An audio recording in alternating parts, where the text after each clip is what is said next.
ये आकाशवाणी जयपुर अजमेर है। अब आप अब्दुल हनीफ से जोधपुर ग्रामीण जिले की चिट्ठी सुनिए। इसके लेखक हैं गोविंद गौड़।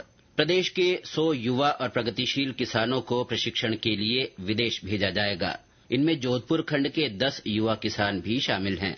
प्रशिक्षण कार्यक्रम के तहत पहले चरण में इन प्रगतिशील युवा किसानों को उन देशों में भेजा जाएगा जहां कृषि और पशुपालन के क्षेत्र में नवाचार किए जा रहे हैं। उत्तर पश्चिम रेलवे के जोधपुर मंडल में डेगाना रतनगढ़ रेल मार्ग पर पहली बार इलेक्ट्रिक ट्रेन का संचालन किया गया।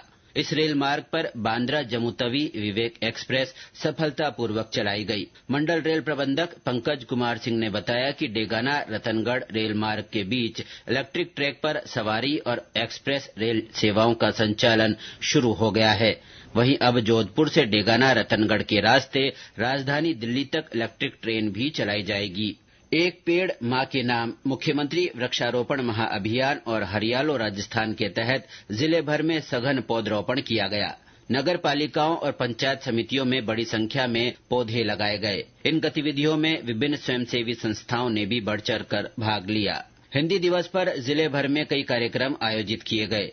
राष्ट्रीय खेल दिवस पर जिले में खेल सप्ताह आयोजित किया गया। युवा मामले और खेल विभाग की ओर से सप्ताह के दौरान विभिन्न खेलों की प्रतियोगिताएं आयोजित हुई।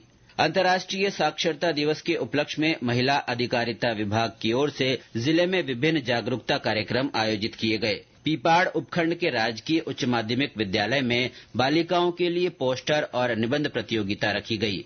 प्रतियोगिता की विजेताओं को पुरस्कृत भी किया गया। जिले में बीते दिनों 2 बड़े धार्मिक मेलों का आयोजन हुआ। इनमें विश्नोई संप्रदाय के गुरु जम्बेश्वर भगवान के प्रथम शिष्य विल्होजी महाराज की समाधि स्थल रामडावास में भाद्रपद अमावस्या को मेला भरा गया। वहीं खेजड़ली गांव में मां अमृता देवी विश्नोई स्मारक पर मेला आयोजित किया गया। 300 साल पहले पेड़ों की रक्षा के लिए शहीद हुए 363 पर्यावरण प्रेमियों की याद में यह मेला भरता है।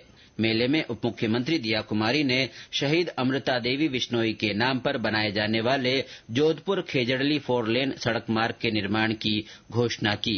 मेले में कांग्रेस के वरिष्ठ नेता और पूर्व उप मुख्यमंत्री सचिन पायलट ने भी शिरकत की। जिले में आज ईद मिलादुन्नबी का पर्व मनाया जा रहा है। यह पर्व पैगंबर मोहम्मद साहब के जन्मदिन के रूप में मनाया जाता है। इस अवसर पर जिले भर में विभिन्न धार्मिक कार्यक्रम आयोजित किए जा रहे हैं। इनमें पैगंबर मोहम्मद साहब के जीवन से जुड़ी विभिन्न झांकियां शामिल है। जुलूस ईदगाह मस्जिद से शुरू होकर शहर के विभिन्न मार्गों से होता हुआ वापस ईदगाह पहुंचा। जिले में इन दिनों गणेश महोत्सव की रौनक बनी हुई है। शहरी और ग्रामीण क्षेत्रों में विभिन्न स्थानों पर पंडाल लगाए गए हैं, जहां गणेश प्रतिमा स्थापित की गई है।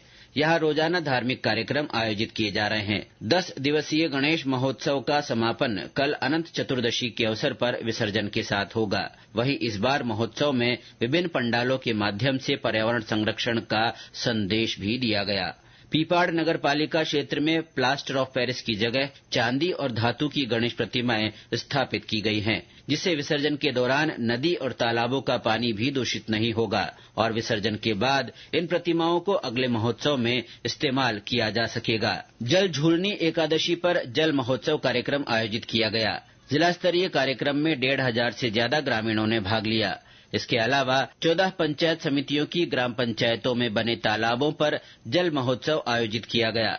इस अवसर पर जिला परिषद जोधपुर के मुख्य कार्यकारी अधिकारी डॉक्टर धीरज कुमार सिंह ने कहा कि सभी को मिलकर जल संरक्षण की दिशा में ठोस कदम उठाने चाहिए। उन्होंने गांव के तालाबों की स्वच्छता बनाए रखने का भी संदेश दिया। इस बार मानसून की अच्छी बारिश से 17 साल बाद जिले के सबसे बड़े बांध जसवंत सागर पर चादर चली। बांध की भराव क्षमता से ज्यादा पानी आने के बाद निचले इलाकों में पानी बहने लगा। बांध के भरने पर ग्रामीणों ने ढोल नगाड़ों के साथ पारंपरिक वेशभूषा में गैर नृत्य किया। पाली से सांसद पीपी चौधरी ने बांध का निरीक्षण कर अधिकारियों को आवश्यक दिशा निर्देश दिए। वहीं जोधपुर ग्रामीण में हुई मूसलाधार बारिश के कारण 14 मीटर रेलवे ट्रैक क्षतिग्रस्त हो गया।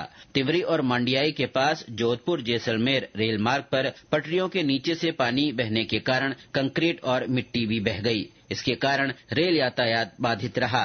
बाद में रेलवे प्रशासन की ओर से ट्रैक की मरम्मत कर रेलगाड़ियों का सुचारू संचालन किया गया।